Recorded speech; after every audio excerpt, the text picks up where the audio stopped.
Oi, Olá, Dulce. Tudo bom? tudo bem? Tudo Tudo e bem? contigo? Nervosa, mas tô Bom, bem. que isso! Já vi que você está aí com uma moldura maravilhosa atrás de ti, cheia Fiz de pra portas você. e de cores, dignas dessa Bahia que eu amo e que tu representas aqui tão bem.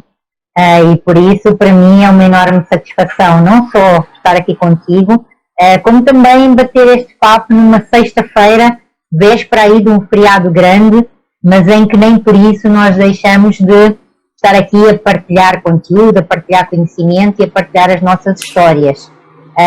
E por conta disso, Juliana, eu quero-te desde já agradecer muito e dizer para quem não conhece a Juliana, eu vou apresentá-la. Juliana é uma profissional exemplar, extraordinária. Ela é advogada, especialista em direito de sucessões, com aplicação efetivamente em estratégias adequadas de prevenção, gestão e resolução de conflitos.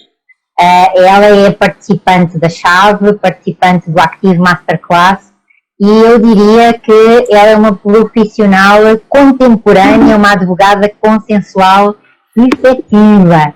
É assim que eu te vejo, e é para mim uma enorme, mesmo muito grande satisfação, Juliana, o tempo que nós temos estado juntas, o que nós temos feito e o caminho que temos percorrido, e falar contigo de um tema tão fantástico como é a postura da advocacia na mediação, não poderia ser uma melhor escolha. Então, bem-vinda e muito obrigada pela tua disponibilidade, pelo teu tempo e pelo teu carinho de sempre. Nossa, eu que agradeço demais o convite. Para mim, Nossa, eu nunca imaginei que um dia eu pudesse fazer uma live com você. Mas, de fato, eu estou muito feliz, assim, é uma responsabilidade enorme. Eu não sei se está me escutando bem aí, Dulce? Tô É sim, que aqui na cidade tá sem energia, eu tô usando 3G, então se cair eu vou tentar de uma outra forma. Mas enfim, eu quero agradecer sem demais. problema.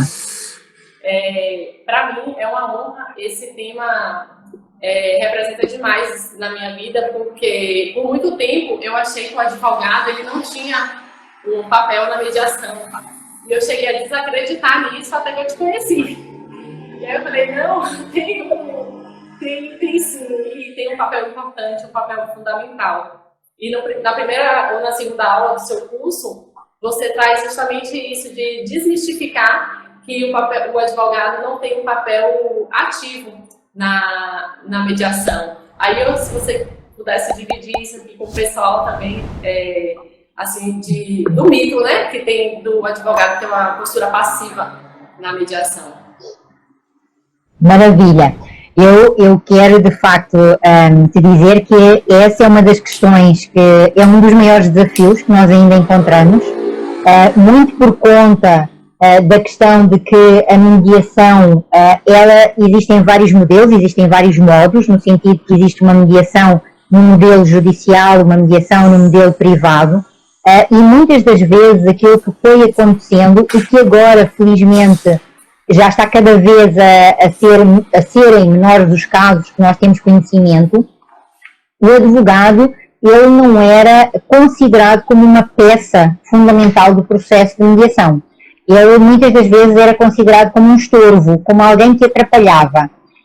E isso deve-se a variedíssimas justificações, mas aquilo que importa é nós termos essa visão perspectiva de aquilo que significa o advogado no processo de mediação, e qual é que é a função em concreto que ele pode exercer nesse processo. E aí, de facto, nós na Chave, na segunda aula, como tu dizes muito bem, nós tratamos exatamente a questão de quais é que são os modelos para advogar no processo de mediação.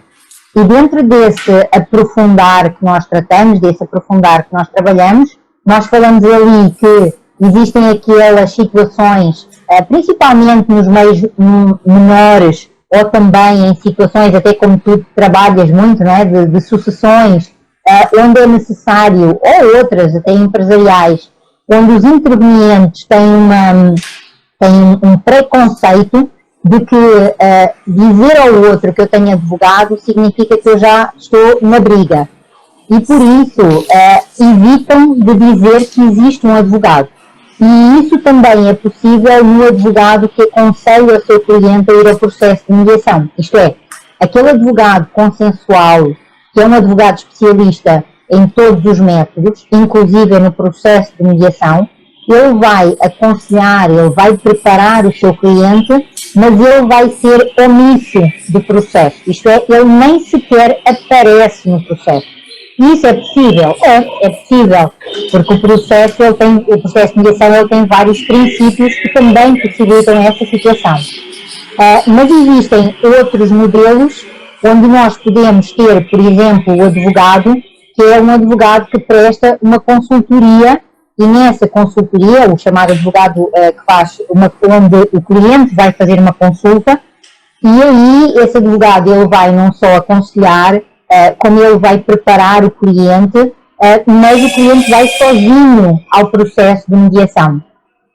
E nessa circunstância, nessa situação em concreto, aquilo que pode também suceder é que o advogado pode ser do conhecimento do processo de mediação que ele existe, mas na prática e em concreto, por regra, ele não vai estar presente. E isso pode-se dar, por exemplo, porque a questão não tem um valor económico ou financeiro que seja necessário ou que seja possível o advogado fazer essa diligência também de acompanhar o cliente.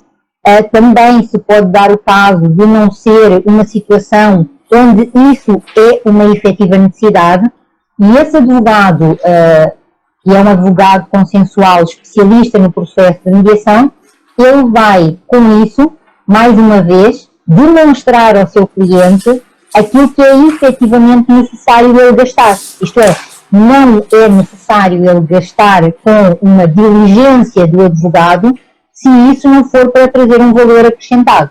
E aí aquilo que por regra eu aconselho é que nesse modelo o advogado ainda assim se disponibilize para estar telefonicamente, por exemplo, ao serviço do seu cliente. Um outro modelo é o do advogado especialista, e aí o advogado especialista significa que ele tem uma especialidade num determinado ramo do direito, e nessa lógica é muitas das vezes importante a sua presença, mas vai ser uma presença mais naquela lógica do esclarecimento de alguma dúvida técnico-jurídica, da construção do acordo, da construção da solução que venha a ser efetivamente colocada.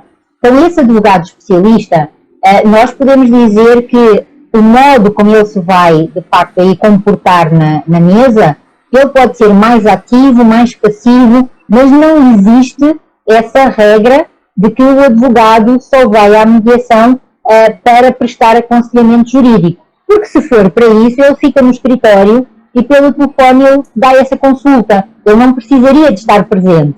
Daí entra aquele advogado que nós falamos e que nós desenvolvemos durante o projeto da Chave, que é o advogado que é, de facto, um advogado consensual, especialista no processo de mediação, e que ele vai adotar uma postura interventiva.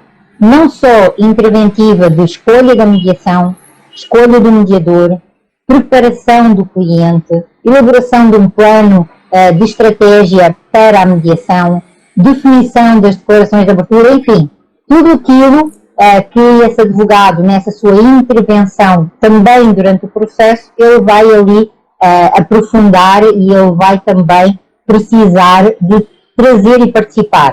Quando nós temos dois advogados interventivos e quando nós temos um mediador profissional capacitado e nós temos dois clientes que foram devidamente instruídos e preparados para estarem no processo de mediação, eu diria que nós encontramos a fórmula mágica, efetivamente, para que tudo dê certo.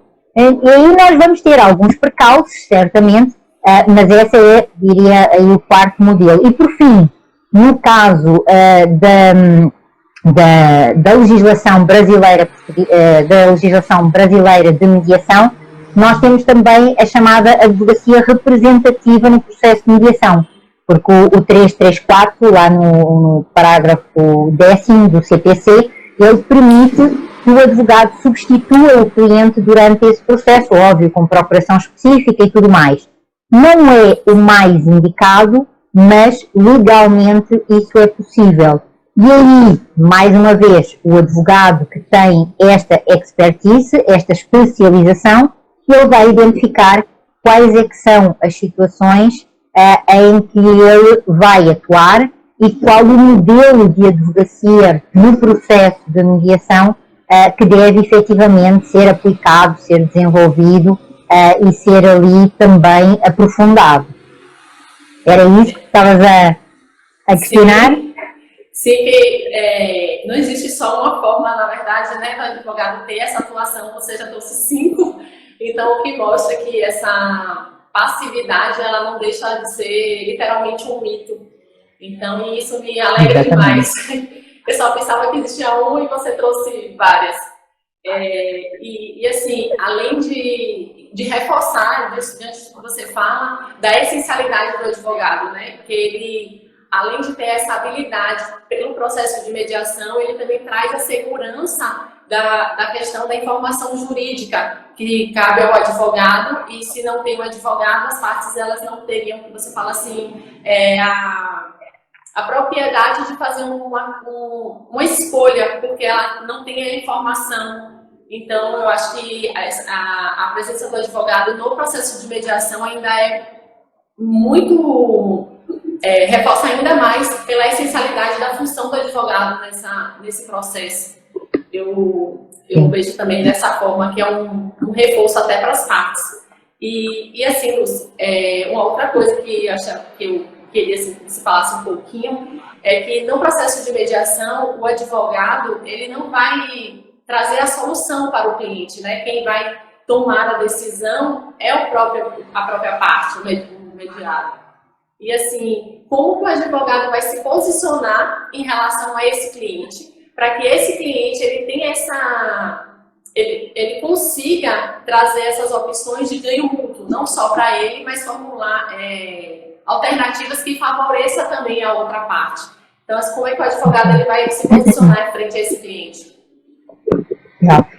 Isso é também, de alguma forma, algo que nós precisamos de entender, a necessidade de desmistificar algumas situações, alguns mitos, alguns preconceitos, algumas barreiras, inclusive algumas crenças limitantes que foram sendo criadas ao longo do tempo. E que nós não precisamos de continuar a justificar porque é que elas foram criadas. Aquilo que nós neste momento precisamos é de pensar em como as resolver, como as limitar, como as retirar essa limitação, melhor falando, e como construir uma confiança na atuação desse profissional. Então nós já falámos, e começámos exatamente por aí, por dizer que a atuação do advogado no processo de mediação não é passiva. A atuação do advogado no processo de mediação ela é interventiva, ela é participativa, ela inclusive é essencial para que o processo de mediação ocorra e para que ele tenha aí uma sequência. Nessa lógica, quando se fala em protagonismo, também eu entendo que é uma falsa crença limitante, quando nós escutamos que na mediação o protagonismo é dos mediados, o protagonismo é dos intervenientes, dos clientes. Por que eu considero que isso é uma crença limitante? Porque os clientes sozinhos, eles podem ser protagonistas da história, mas os clientes sozinhos, eles não conseguem ser protagonistas no processo de mediação.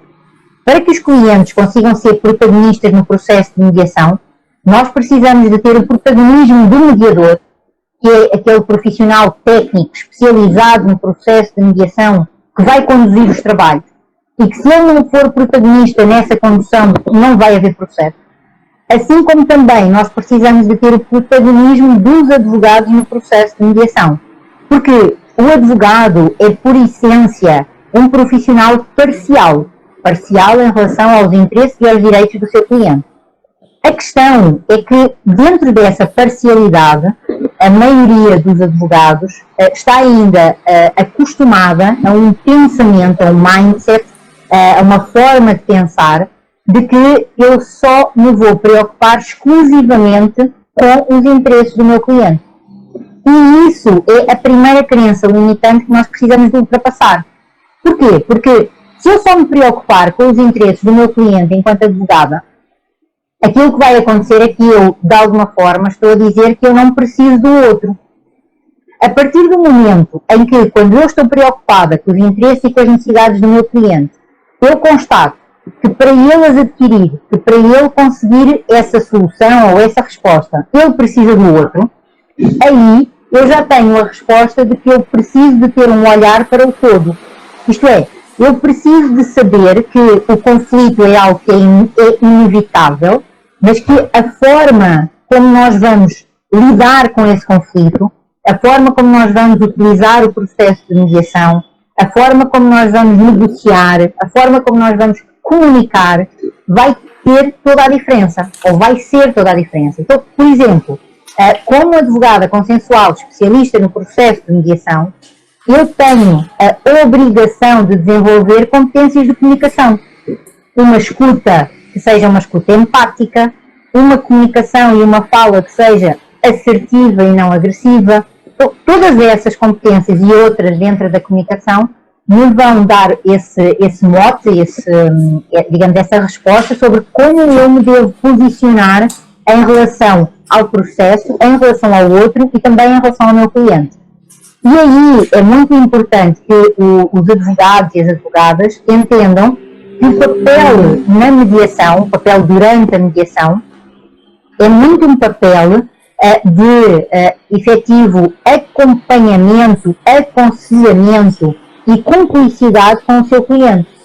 Ou seja, eu vou ficar atenta a escutar o que é que o outro está a falar quando o outro fala, mas eu também vou estar muito atenta quando é o meu cliente que está a falar.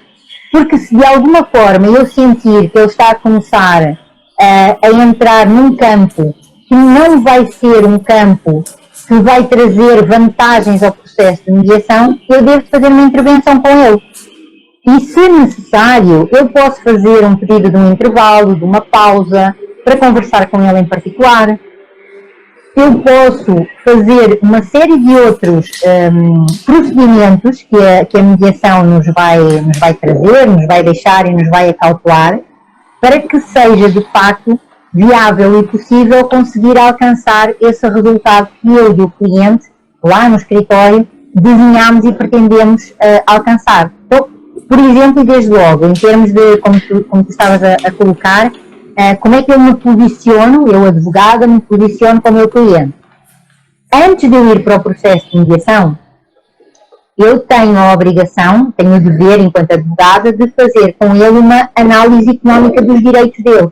Isto é, quais é que são os riscos, designadamente os riscos económico-financeiros, quais é que são os riscos de desgaste que aquela situação lhe pode trazer, quais é que são os prejuízos em relação ao tempo que nós vamos demorar a resolver aquela situação, isto é, nós encontrarmos um processo que demora 1 mês, outro que demora 2, outro que demora 3, ou um que demora 5 anos ou 2 anos que seja, que impacto é que isso vai ter na vida dele, que impacto é que isso vai ter, se for uma empresa, na empresa dele, se for uma questão sucessória, que impacto é que isso vai ter na família. Então, todas essas questões, elas são função deste advogado consensual, deste advogado profissional e especialista nos métodos consensuais e em especial na mediação, de trazer e de colocar. Aí a outra questão também é muito interessante, nessa escuta que eu estava a falar, é não só uma escuta empática, no sentido de ser uma escuta disponível para entender todos os sentimentos que estão ali à flor da pele, porque conflito tem pessoas têm emoções. Não existe pessoas sem emoções. Até uma planta tem emoções. Está provado que até a água tem emoções, a água reage às emoções e por isso só um objeto é que de facto seja uma caneta, que seja é que não tem emoções. Então, nós estamos a falar de emoções. E isso é outra questão que nós precisamos de desmistificar. O advogado especialista, o advogado consensual, falar de emoções não o transforma num psicólogo, não o transforma num terapeuta.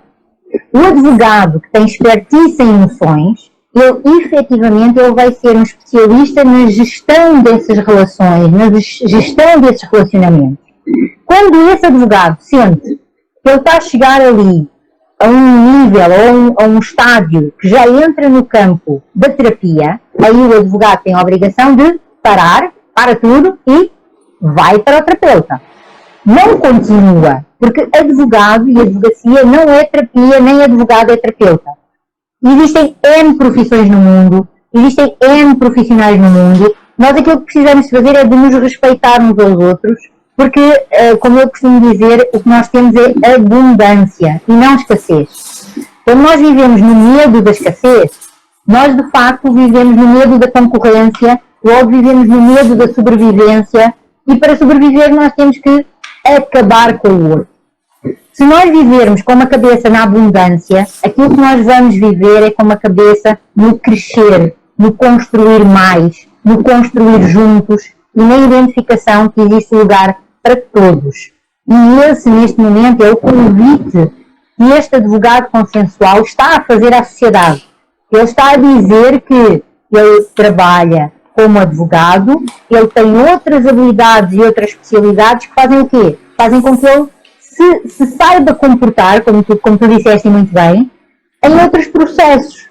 E saber se comportar em outros processos é ter a disponibilidade ao seu favor de quê?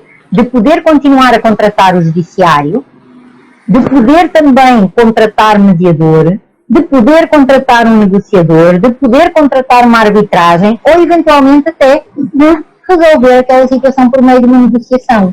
Então, esse comportamento com o cliente é que me parece que efetivamente ele precisa de mudar.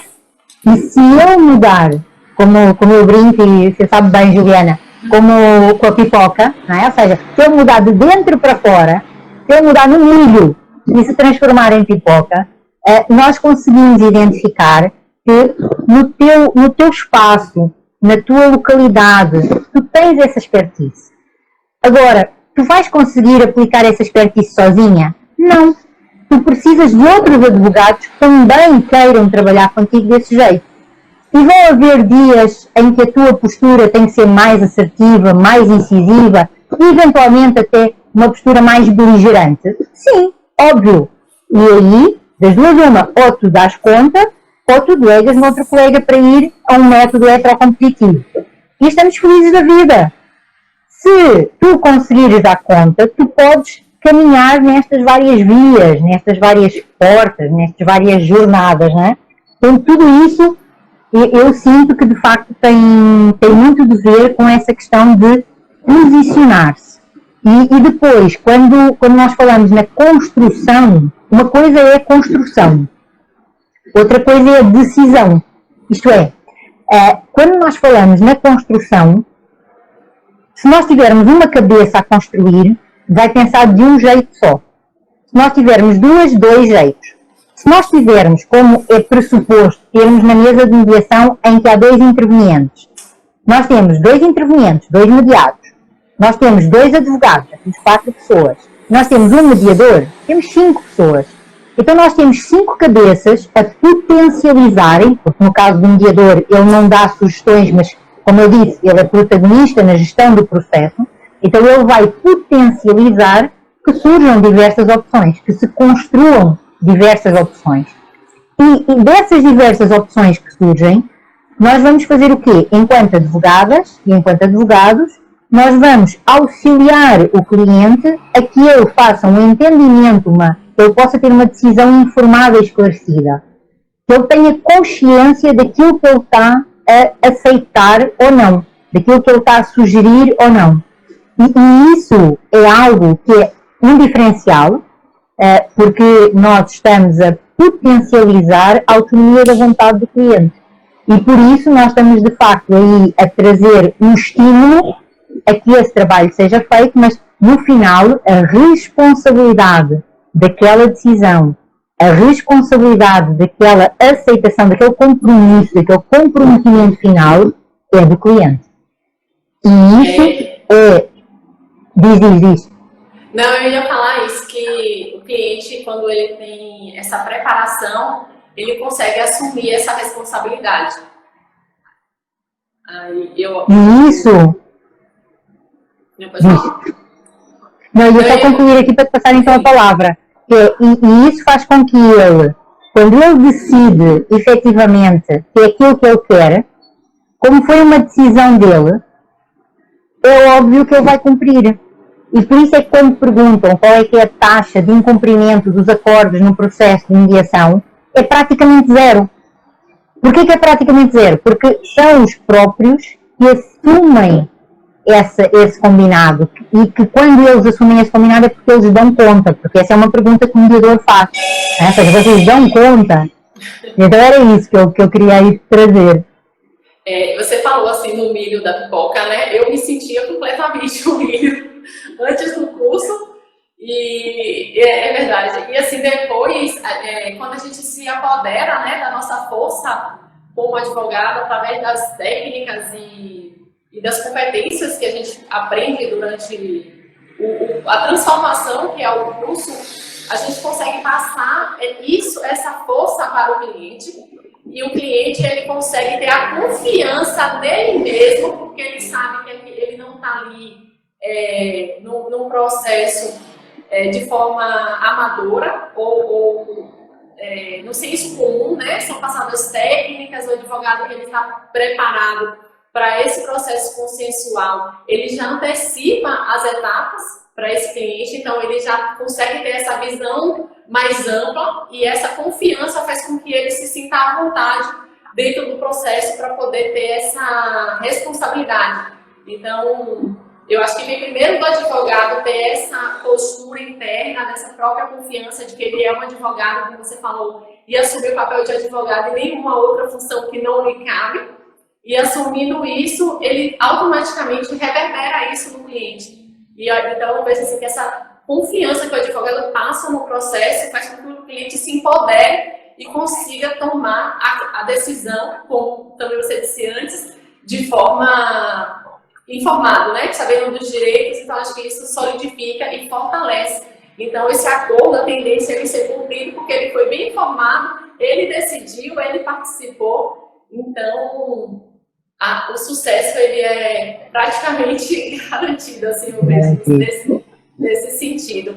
E assim, Dulce, como você também falou, o mediador, ele, claro, né, no processo de mediação ele tem esse papel fundamental, mas assim, como é que o advogado ele pode aproveitar no sentido de utilizar esse mediador para que auxilie o advogado a conseguir alcançar o objetivo do seu cliente e também da outra parte?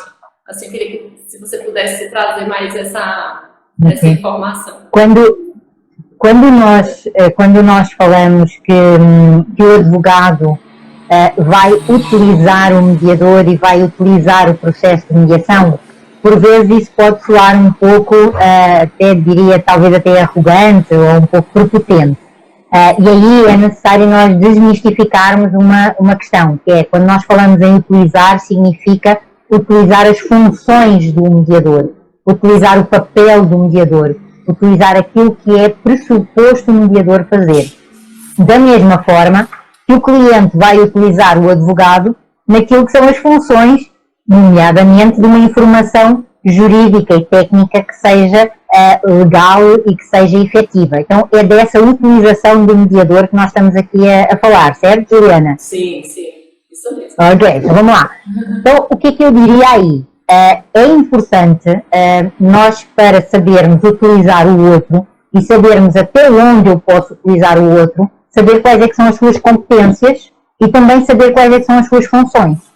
E por isso é que é tão importante aquilo que nós também trabalhamos na chave, de aprofundarmos quem é o mediador, como é que esse mediador se constrói, qual é que é a sua capacitação. Porquê? Porque só através de toda essa história, de todo esse aprofundamento, é que nós, de facto, enquanto advogados, vamos saber quem é que vamos escolher, quem é que vamos indicar para mediar aquele caso concreto, aquelas pessoas em especial. E aí nós precisamos de identificar, eu diria, 3 principais funções do mediador que o advogado vai poder efetivamente utilizar. É necessário entender que numa das intervenções do mediador auxiliar a entender o conflito em concreto, ou pelo menos alguns elementos que ainda não ficaram claros, e a entender também as diferenças, as divergências entre os intervenientes. Porque muitas das vezes, enquanto advogada, eu não consigo identificar qual é que é o problema. Ou seja, eu consigo identificar que a outra pessoa tem uma série de comportamentos que são condenáveis, que tem uma série de comportamentos que não são aceitáveis, tem uma série de comportamentos até ilegais, mas eu não consigo identificar porque é que ela tem esses comportamentos. E isso significa que eu, enquanto advogada, não consigo identificar o problema. Aí eu vou fazer o quê? Eu vou precisar de utilizar um mediador para que ele me auxilie a mim e ao meu cliente a identificar qual é que é o problema. Porque se eu não fizer isso, eu vou entrar no quê? Eu vou entrar na troca de acusações entre pessoas e isso não vai nunca resolver situação nenhuma. Pelo contrário, isso vai aumentar a escalada do conflito. Então, eu sei isso como? Porque eu sou uma advogada especialista em processos consensuais e, em especial, eu tenho essa especialização dentro daquilo que é o conflito, no tal triângulo do conhecimento consensual. A outra função que eu preciso saber que o mediador também tem é que ele tem várias formas ao longo do processo, ao longo do procedimento e várias técnicas e ferramentas e momentos onde ele consegue estimular os intervenientes a identificar interesses e necessidades. Então, o que é que isso vai acontecer? Se eu sei, enquanto advogada, que os vários intervenientes, e até eventualmente o meu cliente, por exemplo, se eu tenho um cliente muito posicionado, ou seja, eu tenho aquele cliente que diz assim, Dulce, eu quero isto, tá, mas eu tento identificar, sim, mas qual a motivação pela qual você quer isso? O que é que de facto você necessita? E ele diz, não interessa, eu quero isto, ou seja, eu tenho um cliente posicionado. Se eu forçar muito o meu cliente, ele pode, inclusive, se virar contra mim. Porque ele contratou um profissional parcial. Ele contratou um profissional para estar ao lado dele. Não foi um profissional para estar contra ele. E isso significa o quê? Eu vou ter os meus limites como advogada com o cliente. Mas o mediador ou a mediadora não é parcial. Pelo contrário, o mediador ou a mediadora vai ser imparcial. Isto é, eu posso utilizar-me da figura do mediador ou da mediadora para que ela me auxilie a nós conseguirmos identificar os interesses e as necessidades do meu próprio cliente. Então, já estamos aqui com 2 exemplos onde eu vou utilizar o cliente para algo que me falta ou eu vou utilizar o cliente para algo que me diz respeito, mas que eu tenho os meus limites, ok? E aí a terceira, eu diria que é a função também que o mediador tem, de instigar na construção de possíveis soluções. E isso acontece porque, imagina o seguinte, eu estou aqui como advogada, tu tens um cliente em que representas aí desse lado, nós as duas somos advogadas consensuais, sabemos de técnicas de conflito, de negociação, de comunicação, começámos a negociar, mas nessa negociação nós chegámos a um impasse. E nós não estamos a conseguir ultrapassar esse impasse. Nós temos aí uma barreira, temos aí um impasse, temos aí uma dificuldade que não está sendo viável nós ultrapassarmos. Nós podemos as duas chegar à conclusão, olha, este é o momento para nós chamarmos o mediador. Porquê? Porque o mediador vai ter uma visão externa, aquilo que nós chamamos e aquilo que aprendemos também muito com a escola de Harvard, da negociação, que é uma negociação por interesses, de realizar uma visão que é uma visão de fora, e essa visão de fora só consegue ser tida por alguém que é de fora, e por isso é que o mediador, quando ele é chamado para o processo de mediação, ele vai trazer esse valor acrescentado, ele vai trazer essa visão externa que vai fazer e vai nos instigar e vai nos provocar a que nós consigamos pensar em soluções que até ali estavam bloqueadas, estavam travadas. Então é nessa medida que eu acredito que nós efetivamente, nós enquanto advogados, podemos sim utilizar o mediador e quando falamos nesta utilização do mediador, estamos a falar de utilizar o mediador em termos técnicos, em termos profissionais e em termos estratégicos. Eventualmente, por exemplo, imagina, até se nós tivermos uma questão de que existe uma barreira entre a nossa comunicação, a comunicação foi cortada, o mediador também vai facilitar isso. Então, essa função que ele tem de facilitar a comunicação, de provocar o diálogo, de incitar o tratamento das diferenças de uma forma consensual, de uma forma integrativa, e estimular também a criatividade, são várias funções que eu, enquanto advogada, preciso saber que o mediador tem para me dar e que, de facto, quando eu escolho o processo de mediação, eu escolhi aquele processo porque eu vou querer esse serviço. Então, eu vou utilizá-lo para isso. Então, é nesta lógica que eu considero que, de facto, nós podemos, sim, afirmar que vamos utilizar o mediador e que vamos utilizar a mediação, sem sombra de dúvidas. Assim como ele também nos vai utilizar a nós. Isto não é? Porque o mediador também vai identificar que o mediado, ele confia muito mais no advogado do que no mediador, como é óbvio. Porquê? Porque o advogado é que o levou para o processo, é que o ajudou a escolher aquele mediador. Então, o advogado é a sua pessoa de confiança. E vão haver questões, designadamente em termos de propostas de solução, de propostas de sugestão, que o mediador está impedido de fazer. Então, o mediador vai precisar do advogado para que o advogado auxilie o seu cliente a pensar em outras soluções que ele, por algum motivo, ficou bloqueado. Então, essa entreajuda dessa várias utilizações dos diversos intervenientes, eu acho que é extraordinária. Eu percebo, né, que, mais uma vez, assim, a cooperação dentro do processo, tanto do advogado cooperando com o mediador e do mediador também cooperando com o desenvolvimento do desenrolar, né, mesmo da própria mediação. E assim, também tem um teste de realidade que a gente, às vezes, não consegue trabalhar com o cliente porque ele está ali tão focado que o mediador, por ser imparcial e não ter o julgamento, e como se mostra assim, sem avaliar e sem julgar, o cliente ele se sente mais à vontade, de forma que pode surgir essas questões que o advogado não conseguiu acessar. Aí eu acho até que também é um ponto assim, que a gente usa assim, no sentido de aproveitar a função do mediador para fazer o teste, né, de realidade com o cliente, que nesse caso, como eu falei, assim, por não estar sendo julgado, o cliente ainda se abre mais e pelas técnicas usadas pelo mediador, se sente mais à vontade, como você fala assim, quebra o gelo e a pessoa se sente confortável naquela situação. Então, esse fato de não ter o julgamento nem a avaliação, eu acredito que é um ponto bem favorável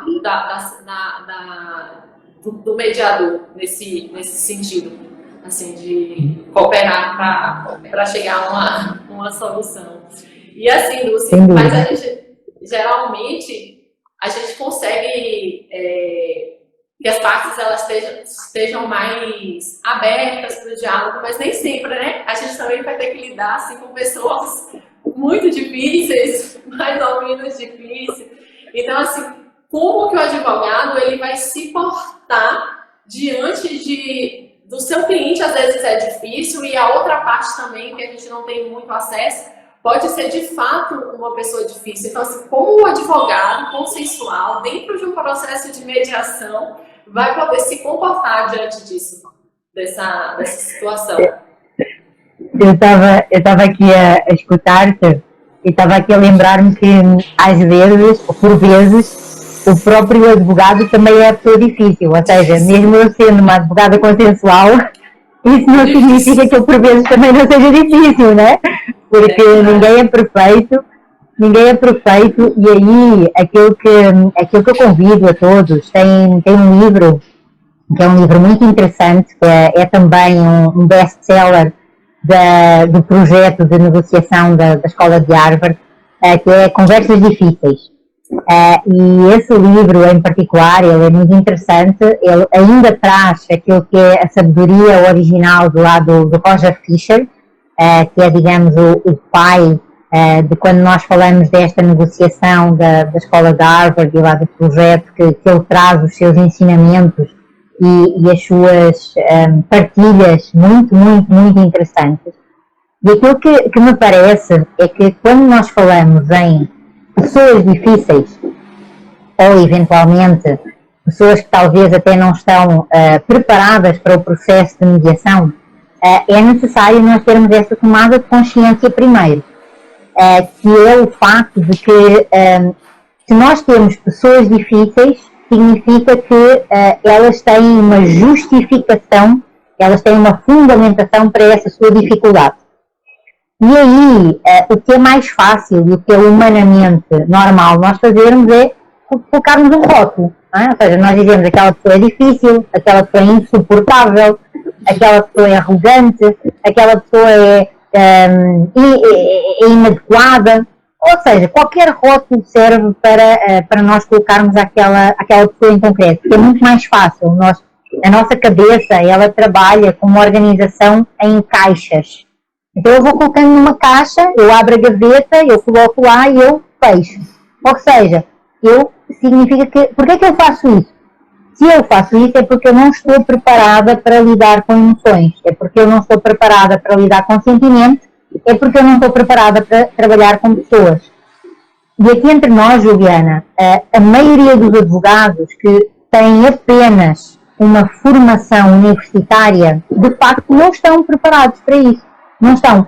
Alguns até têm habilidades inatas e têm comportamentos e atitudes boas, corretas, mas na base da intuição ou na base de uma repetição de alguma coisa que eles viram alguém fazer.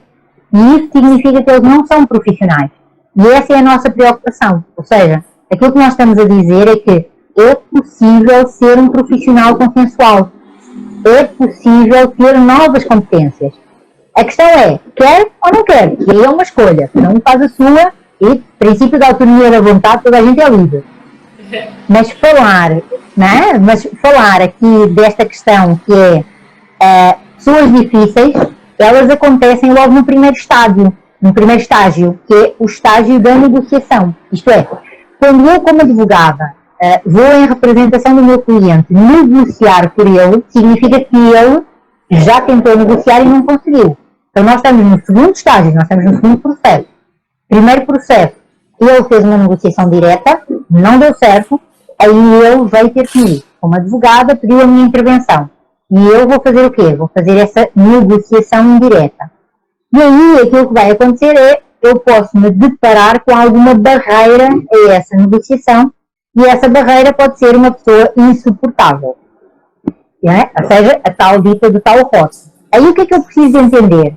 Eu preciso de ter competências que me levem a identificar porquê daquelas emoções negativas da outra pessoa. Será que eu consigo identificar o que é que ela tem, o que é que ela pensa, porque é que ela está a agir assim? Se conseguir, ótimo. Se eu não conseguir, eu preciso saber o meu limite. Eu preciso saber que eu tenho que passar para outro processo onde um outro profissional me ajuda a fazer isso. E esse processo pode ser, efetivamente, a mediação. Depois, aquilo que também pode acontecer, pode ser os meus medos de continuar a negociação, ou seja, o meu pessimismo, se eu for cética em relação a que as pessoas não mudam, eu acreditar. Imagina que eu tenho uma crença limitante, as pessoas não mudam. Ok? Eu tenho a crença limitante que as pessoas não mudam, não vale a pena continuar a negociar, porque de facto vai haver e vai continuar do outro lado e do meu lado. Aí tem algumas frases que eu também acho interessante. Eu penso que é do Gandhi, agora não tenho a certeza absoluta, que ele diz que se nós... acho que não é do Gandhi, agora não tenho a certeza do autor. Mas que ele diz que se nós fizermos a mesma coisa, nós vamos ter o mesmo resultado. Não é? Acho que é do Einstein. Então, se nós fizermos algo diferente, nós vamos ter um resultado diferente. E essa é que é a questão, até que ponto é que eu tenho competência para fazer diferente? Até que ponto é que eu dou conta? Até que ponto é que eu consigo fazer diferente? E isso é algo que é muito interessante nós pensarmos, não numa situação trivial, mas numa situação, por exemplo, onde exista a falta de confiança, onde se perdeu a confiança por algum motivo. Se você perde a confiança, para restabelecer isso, é muito difícil. Então, ultrapassar essas situações, ultrapassar essas barreiras, você quer atender? Não? Não, não é meu celular. Ah, ok. Não. Tá atrapalhando, né? Não, a mim não me incomoda, só se for a ti. Mas eu estava aqui. Não? Ok, então vamos lá. E aí, aquilo que eu estava a dizer é, essas pessoas difíceis, por trás delas, elas têm uma situação, elas têm uma história, elas têm um contexto. E aí nós precisamos, de facto, de fazer essa observação. Né? Ok, então espera, vai lá.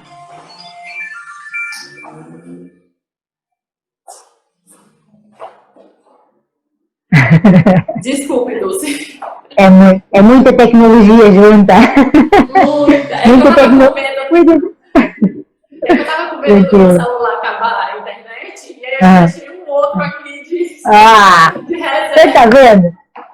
É aí que está demonstrada a preparação de uma excelente profissional. Tem sempre um plano B, um plano C, está sempre já preparou, é isso mesmo. Mas só um abraço aí, eu botei aqui por isso desculpa. Legal. Mas só para terminar aí essa parte, para dizer o quê? Que como nós temos de facto essas pessoas difíceis, nós precisamos de entender e precisamos ter competências para observar o que é que aconteceu. Ou seja, aquilo que se fala que é separar a pessoa do problema, que na teoria é muito bonito, intuitivamente também é muito fácil, mas e na prática? Como é que eu faço isso?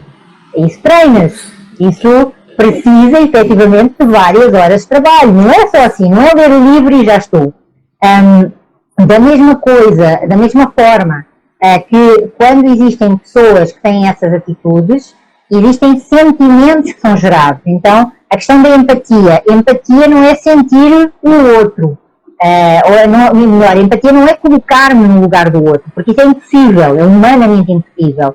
Empatia é identificar o sentimento do outro e conseguir comunicar com ele.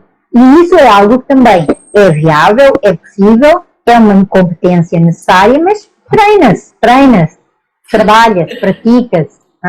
Então não é assim de um lado para o outro. E aí, por fim, eu diria também que é muito importante a questão da identidade. Nós temos um provérbio português, que não sei se aqui lá em Portugal se usa, não sei se aqui no Brasil também, que é burro velho não aprende línguas.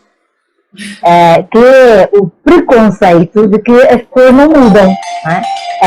Mas, na verdade, aquilo que nós estamos a falar é de identidade.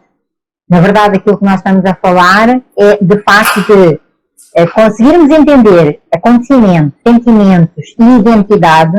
É um tripé que nos vai ajudar muito a ultrapassar essas barreiras, essas situações que são situações difíceis. Eu quando me formei, a minha especialização no último ano foi em jurídico-penais. E uma das questões que eu aprendi e que passou a fazer toda a diferença para mim, já na altura, isso me foi passado na disciplina de criminologia, é a questão de o crime é um facto. E a pessoa que o praticou é a pessoa que o praticou. Se nós não trabalharmos esta distinção, nós vamos trabalhar a pessoa como um criminoso, em vez da pessoa que praticou o facto. E se nós colocarmos logo na nossa boca que ele é criminoso, nós já estamos a julgá-lo antes mesmo do julgamento ser feito. E por isso é algo que é inadequado. Então, ao invés de nós dizermos aquele jovem, e no caso eu trabalhava muito com situações praticadas por jovens, em vez de eu dizer aquele jovem é um delinquente, eu passei a dizer aquele jovem e o ato de infração que foi praticado. Então, fazer esta distinção aplica-se a tudo. Ou seja, se aquela pessoa foi mal criada, se foi mal educada, aquilo que eu vou dizer é, olha, aquela pessoa e aquelas palavras que foram proferidas. Eu já estou com isto a fazer essa separação. E até para mim própria, como advogada, fica mais fácil de eu continuar a defender os direitos do meu cliente, a defender as necessidades do meu cliente, mas dar um espaço, dar aí no fundo, uma área, que é uma área onde nós conseguimos começar a fazer um diálogo, começar a fazer uma comunicação. Porque, mais uma vez, mediação não é solução para tudo, mediação não é um processo indicado para todos os intervenientes. E cumpre exatamente ao advogado consensual, ao advogado especialista, essa escolha, não é? Ou pelo menos essa indicação para que o seu cliente possa escolher de uma forma aí informada e competente.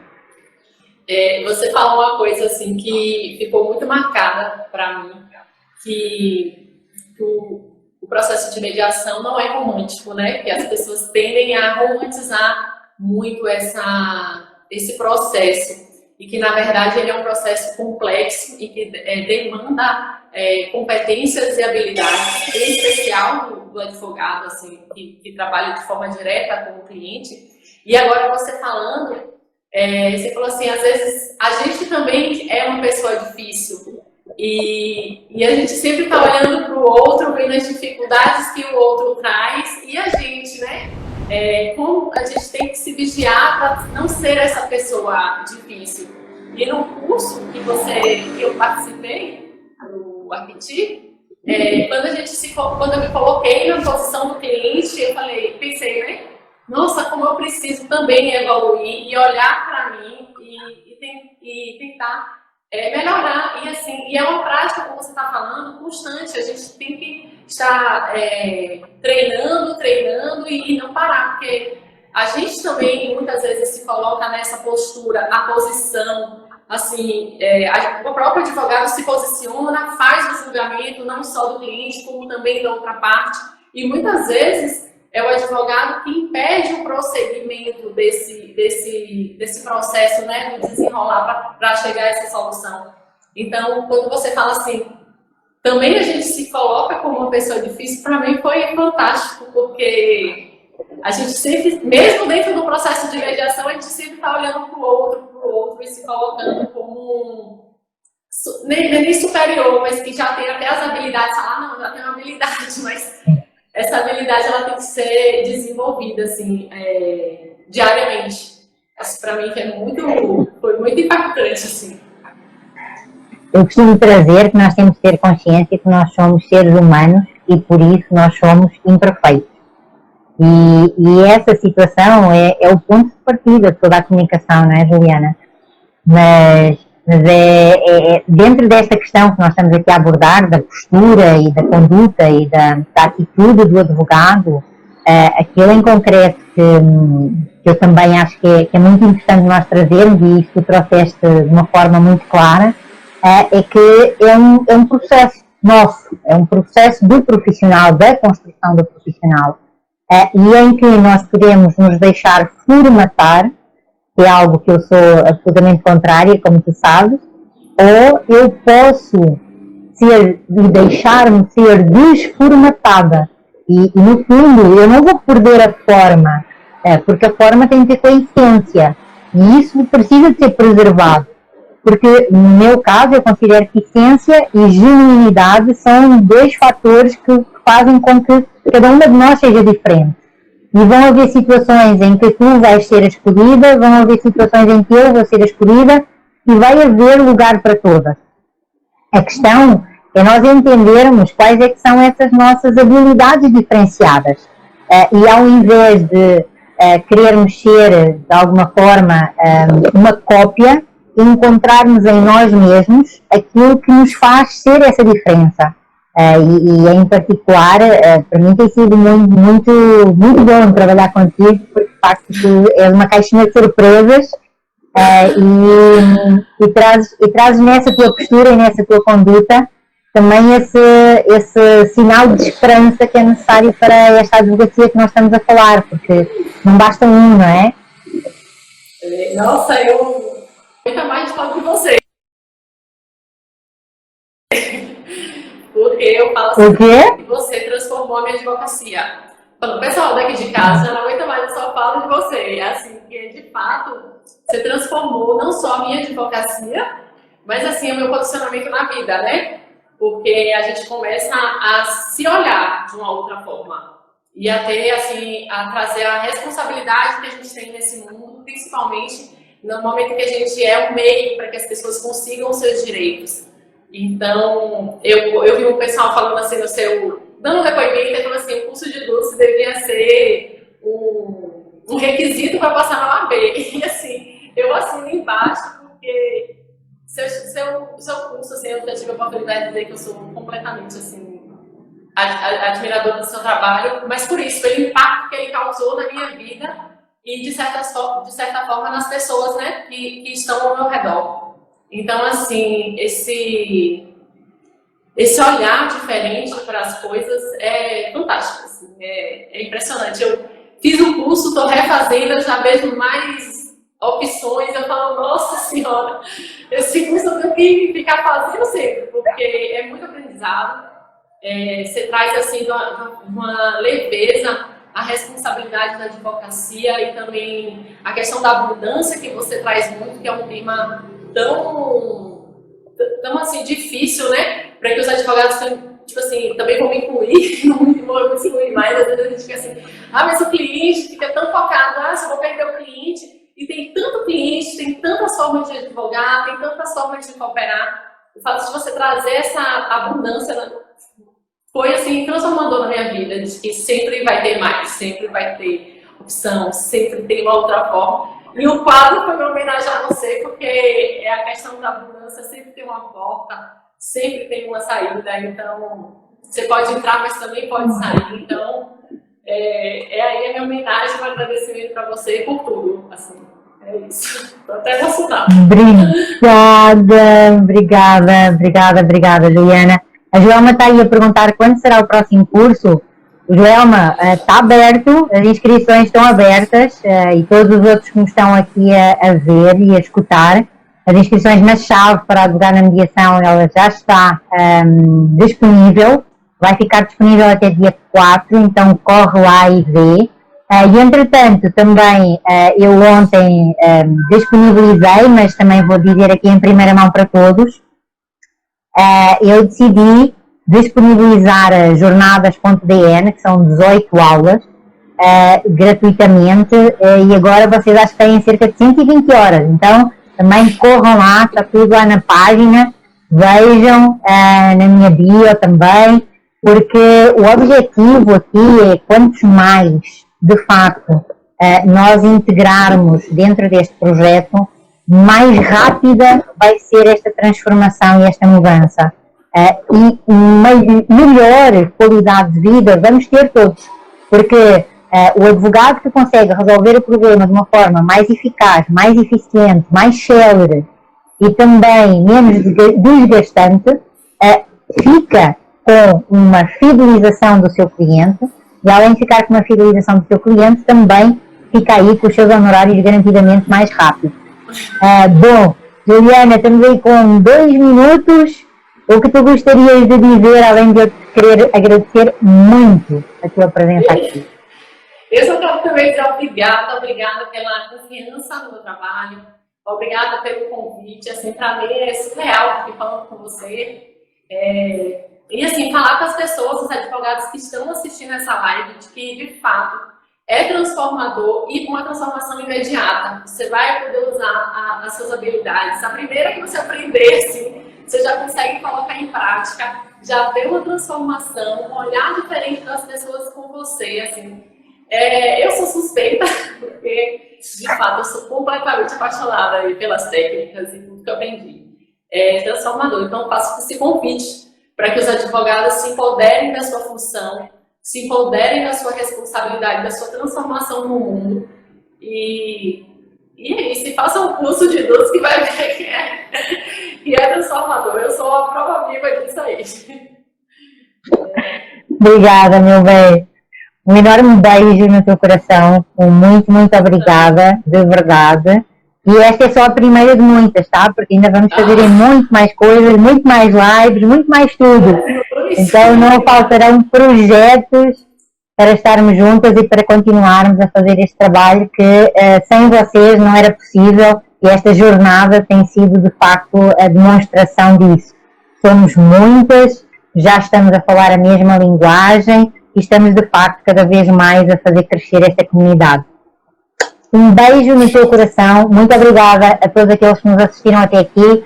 Vejam as jornadas 2020.dn e vejam também tudo o que é preciso saberem para fazerem parte deste projeto da Chave que está aí no ar. Alguma necessidade, eu estou à disposição também, assim como a minha equipe, para vocês.